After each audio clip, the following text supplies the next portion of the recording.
시청자 여러분 안녕하십니까? BTV 대구 뉴스입니다. 첫 소식입니다. 대구 경북 신공항 인근에 조성될 군위 하늘도시의 마스터 플랜이 발표됐습니다. 인구 14만의 신공항 배후 도시를 2045년까지 조성한다는 계획인데요. 하지만 대구시의 희망 섞인 청사진 제시에도 불구하고 대통령 탄핵 정국에 따른 영향으로 일정 지연 등 차질이 불가피할 걸로 우려됩니다. 우성문 기자의 보도입니다. 대구시가 군위군에 인구 14만 명 규모의 대구 경북 신공항 배후 도시인 군위 하늘도시 조성 마스터 플랜을 공개했습니다. 이 사업은 내년부터 2045년까지 2단계로 나눠 진행될 예정입니다. 내년부터 바로 대구 도시개발공사에서 신사업에 대한 사업 타당성 조사를 거쳐서 2026년 상반기 중에는 지방공기업평가원의 타당성 조사를 완료하여 본격적인 사업에 착수하고 1단계는 2030년 공항 개항에 맞춰 75만 제곱미터 규모의 약 5천 세대의 주거단지를 우선 조성한 후 2034년까지 주거, 상업, 산업, 교육, 의료시설 등의 정주 환경을 추가 조성할 계획입니다. 2단계 580만 제곱미터는 향후 공항 활성화에 따른 개발 수요 증가 등을 감안해 2045년까지 개발을 완료할 예정인데 민간 개발도 가능하도록 할 방침입니다. 문제는 탄핵 정국으로 인해 지역은 물론 국정 현안 전반에 차질이 우려되고 있다는 것. 대구시는 신공항 사업에 참여하는 민간 사업자가 없어 공공개발로 추진하는데 이를 위해서는 공적 자금 투입을 위한 법적 장치 마련이 필요합니다. 공적 자금 투입을 위해 대구시의 지방채 한도 초과 발행이 가능하도록 연내에 특별법 국회 통과를 추진해 왔는데 국회가 탄핵 정국에 휩싸여 법안 심사가 정지된 상태. 재원을 어떻게 조달할 것인가, 공장 기금을 통해서 사업비를 조달하겠다고 이미 발표를 드렸습니다. 지금 중앙정부의 상황들이 다소간 지연 또는 차질이 불가피한 것은 사실입니다. 다만 대구시는 그동안 기재부와 긴밀한 협의를 진행해왔기 때문에 공자기금 신청 등의 절차는 예정대로 진행할 것이라고 밝혔습니다. 지역 최대 현안 사업이 차질 없이 추진되기 위해서라도 시급한 국정 안정의 중요성이 커지고 있습니다. BTV 뉴스 우성문입니다. 지난해 지역구 국회의원과 대구시가 엇박자를 보인 이후 장기공원 개발이 표류하고 있습니다. 아직까지 별다른 소식은 전해지지 않고 있는데요. 공원 개발에 앞서 테마를 정해야 한다는 주장이 나오면서 황토를 주제로 하는 맨발 걷기길이 대안으로 급부상하고 있습니다. 천혜열 기자가 취재했습니다. 장기공원에 가로 6m, 세로 4m 규모의 황토탕이 조성됐습니다. 탕에 몸을 담그는 것처럼 사람들이 황토에 발을 담근다고 해서 붙여진 이름입니다. 미리 준비해온 물을 황토에 붓고 그 위에서 맨발로 제자리 걸음을 몇 번 하면 황토는 금세 부드럽고 찐득찐득한 촉감으로 변합니다. 처음에는 걱정을 좀 했는데요. 하나도 안 춥고요. 발하고 이 흙하고 착 들어붙는 느낌, 버들버들하고. 공동묘지가 있는 장기공원에는 아직도 1,900개가 넘는 분묘가 남아 있습니다. 대구시가 공원 부지를 모두 사들여 개발 계획을 세우고 있지만 아직 뚜렷한 방향은 나타나지 않고 있습니다. 지금 여기는 너무 삭막해갖고 아무도 올라오지 않아요. 발전을 좀 해주셨으면 감사하겠습니다. 개발 꼭 부탁드립니다. 일각에서는 장기공원을 맨발로 걷기 좋은 공원으로 조성해 보자는 의견이 나옵니다. 요즘 맨발 걷기가 많이 관심을 가지고 있는데 맨발 걷기 길 만드는 게 참 쉬운 일이 아니다 보니까 여기처럼 황토탕을 만들어서 장기동 주민뿐만 아니라 달서 구민들이 여기 와서 언제나 누구나 와서 손쉽게 걸을 수 있는 이런 황토탕을 점점 확장을 해서 황토는 우리 몸에 독소를 분해하고 몸속 유해 물질을 밖으로 내보내는데 효과가 크다는 것이 학계의 정설입니다. 공원 개발 테마가 시급히 필요한 지금 황토를 이용한 맨발 걷기의 성지가 장기공원 개발 계획의 새로운 테마로 급부상하고 있습니다. BTV 뉴스 천혜열입니다. 충남에는 현재 48대의 수소버스가 운행되고 있는데요. 오는 2030년에는 무려 25배인 1,200대로 확대될 전망입니다. 이를 위해 충남도가 환경부, 에너지 관련 기업 등과 업무 협약을 맺었습니다. 송용환 기자가 보도합니다. 수소를 연료로 달리는 버스입니다. 전기차보다 주행거리가 길고 충전 시간도 15분에서 20분으로 짧습니다. 정부는 오는 2030년까지 수소버스 2만 대 보급을 목표로 하고 있습니다. 버스는 승용차 대비 연간 30배 온실가스를 배출하기 때문에 수소버스로 전환할 경우 온실가스 감축 효과가 매우 큽니다. 이런 정부 정책에 발맞춰 탄소 중립 경제 특별도를 선포한 충남도가 환경부, 현대차, SK이노베이션 ENS, 충남버스운송사업조합 등과 업무 협약을 맺었습니다. 이를 통해 2030년까지 현재 24기인 수소 충전소를 67기로, 수소버스는 48대에서 1,200대로 확대할 계획입니다. 당장 내년부터 291억 원을 투입해 40세대를 보급합니다. 충남은 2030년까지 이 수소전환 로드맵에 따라서 수소 분야 탄소 중립을 강하게 추진을 하고 있습니다. 도내 버스의 에너지 전환을 통해서 친환경 수소 모빌리티를 조기 정착시키고 탄소 중립 실현을 앞당길 수 있을 것으로 기대가 됩니다. 협약에 참여한 각 시군도 수소버스를 우선 구입하고 기업은 안정적인 수소 공급과 충전 인프라 구축에 앞장서기로 했습니다. 충전 인프라 적기 구축을 통해서 대중교통과 물류 산업의 탈탄소화를 가속하는 데 기여하도록 하겠습니다. 한편 도의 계획대로 경유버스 1,200대를 수소버스로 전환하면 연간 이산화탄소 8만 6천 톤과 미세먼지 27톤이 줄어들 것으로 기대됩니다. BTV 뉴스 송용환입니다. 고령화와 인구 감소, 조업 환경 악화 등으로 어려움을 겪는 어업 현장을 지원하기 위해 각종 보조금 사업이 추진되고 있습니다. 그런데 보조금은 눈먼 돈이라는 인식이 사라지지 않고 있습니다. 보조금을 악용하다 적발되는 사례가 적지 않은데요. 윤경부 기자가 취재했습니다. 해양수산부가 어촌 활성화를 위해 지원하는 기여 창업 지원금. 실제 어업에 종사할 도시민들에게 든든한 재원입니다. 이 사업에 선정된 예비 어업인들은 어업 면허 취득과 선박 구입 등 창업 자금을 최대 3억 원까지 저금리로 융자받을 수 있습니다. 하지만 최근 해경에 적발된 A씨 등 3명은 이를 악용했습니다.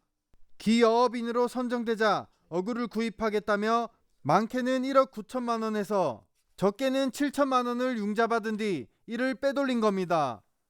어구를 구입하기 위해서 기여 자금을 신청해놓고는 실제로는 어구를 구입하지 않고 타인 명의의 계좌를 사용하여 환급받은 다음 자기의 개인 용도로 사용하였습니다. 구매한 어구를 어구 판매업자에게 다시 반납해 대금을 돌려받은 겁니다. 지원금을 노리고 주소지만 넘겨 돈을 챙긴 사례도 있습니다. B씨 등 6명은 포항에 거주하면서도 지난해 3월 울진과 영덕에 위장 전입한 뒤 어구 구입 비용으로 4억 5천만 원 상당을 저금리로 대출받은 뒤 다시 포항으로 주소를 옮겼습니다. 귀촌 지원 사업은 해당 어촌에 사는 어민에게 시중 금리의 절반을 정부가 보조해 주는데 이를 교묘히 악용한 겁니다. 해경은 이와 유사한 사례가 더 있을 것으로 보고 수사를 확대하고 있습니다.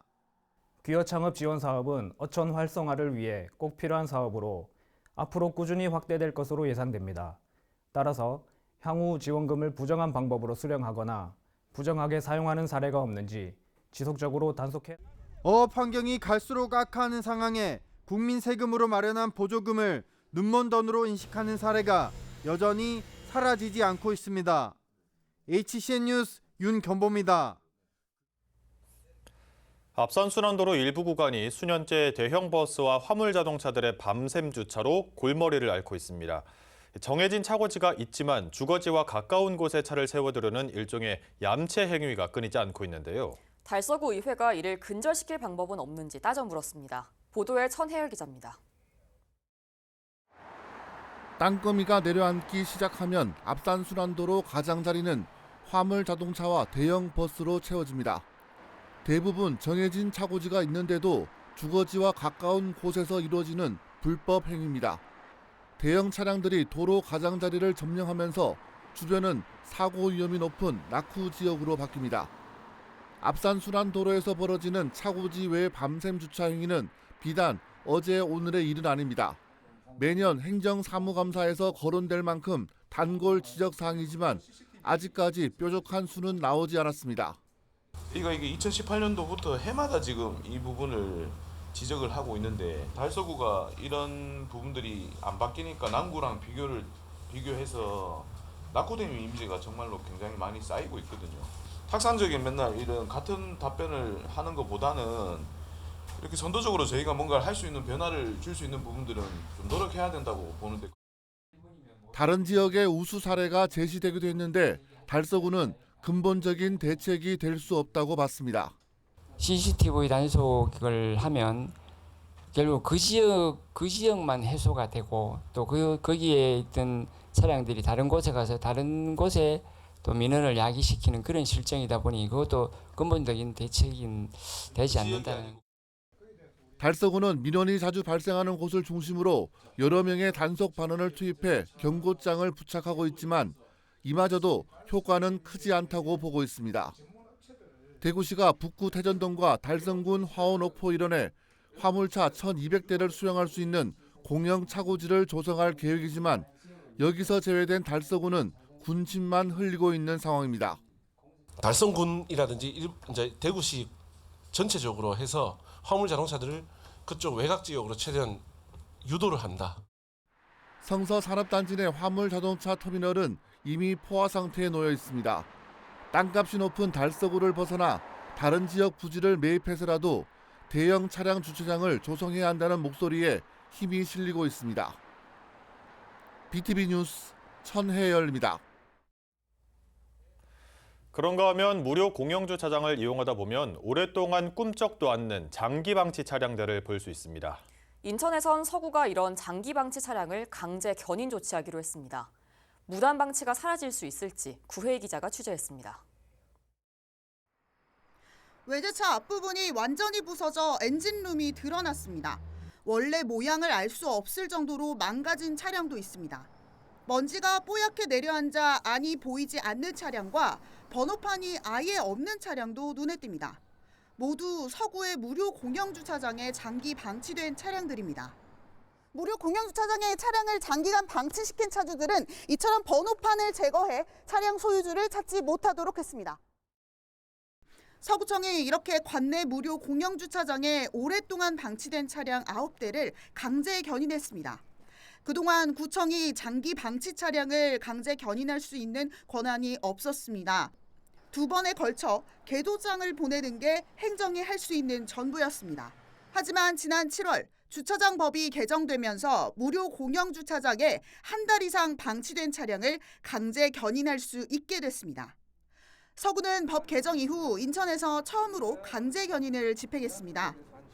기존에 하지 못했던 무료 노상 주차장, 노예 주차장에 대해서 이제는 강제 견인을 할 수 있음으로 인해서 일단 주차 회전율, 순환율을 높일 수 있고요. 그다음에 방치됐던 차량에 대해서 환경 개선이라든가 그다음에 주민들이 불편 사항을 해소할 수 있게 됐습니다. 서구 지역 공영 주차장은 모두 379곳. 이 가운데 무료 주차장은 357곳으로 94%에 달합니다. 현재 서구청이 강제 견인을 예고한 차량 68대 모두 무료 주차장에 장기 방치한 차량입니다. 일부 몰지각한 사람들의 무단 방치는 많은 시민들의 주차난으로 이어지는 만큼 서구는 강제 견인을 통해 주차 공간을 확보해 나간다는 방침입니다. BTV 뉴스 구혜입니다. 지난해 태어난 아이는 평균 83.5세까지 산다는 조사 결과가 나왔습니다. 이 기대 수명은 각 시도별로 조금씩 차이가 있는데요. 대구는 평균을 조금 밑돌았고 경북은 최하위권이었습니다. 살아가면서 가장 위협적인 질병 1위는 암으로 나타났습니다. 김민재 기자가 전해드립니다.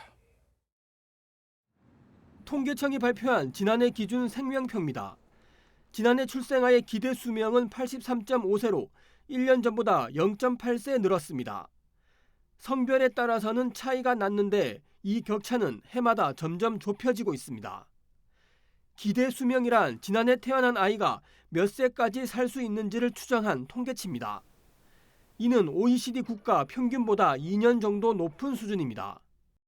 이제 과거에 비해서 저희가 의료 시설이라든가 이런 의료 환경들이 많이 좋아졌던 부분들이 OECD 평균보다 더 높아진 부분이고, 그러니까 상대적으로 좀 더 높게 나가는 부분이라고 보시면 될 것 같습니다. 대구의 기대 수명은 83.2세입니다. 전국 17개 시도 중에서 중위권으로 서울의 기대 수명 85년에 비해서도 1.8년 적습니다. 경북은 충북과 전남, 부산 다음으로 낮아 최하위 수준입니다. 수도권에 비해 부족한 의료 서비스와 접근성, 그리고 각종 사회 경제적 불평등이 복합적으로 작용한 것이 원인으로 분석되고 있습니다. 살아가면서 가장 위협적인 질병은 암이었습니다. 암으로 사망할 확률이 19.1%로 가장 높았고, 이어 심장질환이나 폐렴이 10%, 뇌혈관 질환이 7% 순입니다. 현재 60세인 남성은 앞으로 23년, 즉 83세, 여성은 28년을 더 살아 88세까지 살 것으로 예측됐습니다. BTV 뉴스 김인재입니다. 사회적으로 조현병에 대한 부정적 인식이 널리 퍼져 있는데요. 치유를 위해선 고립을 막고 사회와 교감하는 것이 중요하다고 합니다. 중구정신건강복지센터가 글과 미술을 통해 재활치료를 받고 있는 정신질환 이웃들의 작품을 모아서 전시회를 열었습니다. 우성문 기자가 그 현장에 다녀왔습니다. 정신질환 치유 프로그램 참가자의 사진작품 내 마음의 호수입니다. 자신의 정신과 마음을 치유하면서 경험한 일들을 솔직담백하게 적은 글쓰기 작품들에는 부정보다 긍정, 절망보다 희망이 강하게 나타나 있습니다. 중구정신건강복지센터에서 운영하는 치유 프로그램 참여자 11명이 글과 그림, 사진, 공예작품 49점을 선보이는 2024 담다전이 중구 남산동 갤러리 코파에서 열리고 있습니다. 그림 실력이 늘어 새롭게 보입니다. 작품 완성까지 긴 시간이 걸리지 않고 정해진 시간에 작품을 잘 완성할 수 있어 좋았습니다. 제가 잘하지 못해도 쉽고 친절하게 가르쳐 주셔서 감사합니다. 2022년부터 시작한 이 프로그램은 참가자들에게 긍정적 영향을 미쳤고 삶의 희망과 행복을 안겨줬습니다. 자기 만족도는 다르겠으나 완성작을 낸다는 자체가 기신자 희열이 아닐까요? 실패하지 않고 끝끝내 예선의 완성작을 만들어 그 작품 예산을 살아가는 은혜가 되었습니다. 행복했습니다.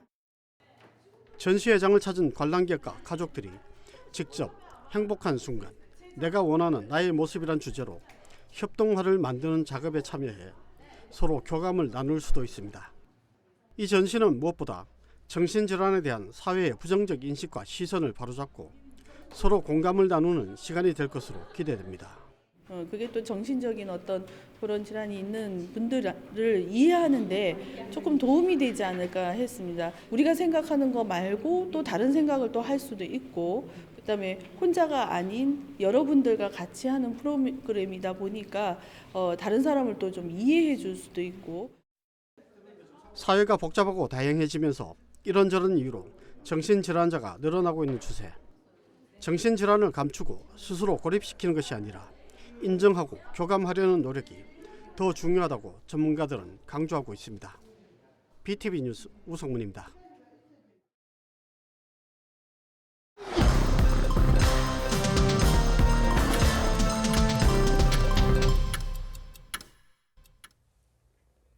달서 50플러스 센터와 달서 평생학습관이 2025년 1분기 수강생을 모집합니다. 모집 강좌는 AI 활성 유튜브 영상 제작과 태블릿 디지털 드로잉, 원어민 영어 회화와 오카리나 연주 등 총 23개 프로그램입니다. 신청은 오는 16일부터 닷새 동안 해당 강좌가 열리는 요일별로 하면 되며 1인당 2개 프로그램까지 신청할 수 있습니다. 별도의 수강료는 없으며 일부 강좌의 경우 교재비나 재료비를 부담해야 할 수도 있습니다. 달서구가 스마트 PM 스테이션 설치를 추진합니다.